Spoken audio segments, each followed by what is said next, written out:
ዛሬ ሲምፕል የሜንቴናንስ ኤረንድስ እንሰራለን።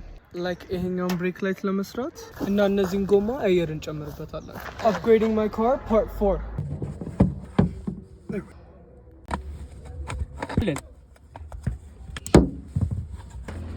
ረምብ ላይ ተቃጠለች ይችላል።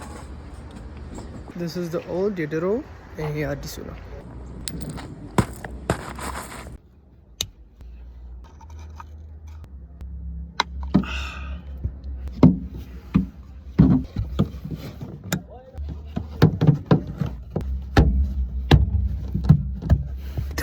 ጨርሻ አልቋል።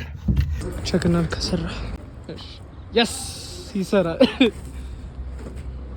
thank you ትለቀው እንዴ ረገጠው እንደገና thank you so አየር ስሞላ ዛሬ I was recording them B-roll እንዳገኝ ለኮንተንት ምናምን ቪዲዮ እንድሰራበት ከዛ በኋላ ለምን ቀረስከኝ ብሎ ሰውዬው ተናደደ እና ግሪብሊ ዲሊት አደርግልሃለሁ አልኩት ኦኬ ከዛ በኋላ ቲክቶክ ለጥፈው ነው ሰርች አድርጎኝ አሳየሁት አረ በቃ ዳዶና አይነት ፈምሽ ነው ብሎ እዛ ፎሎ አድርጎ ምናምን ደስ ብለኛል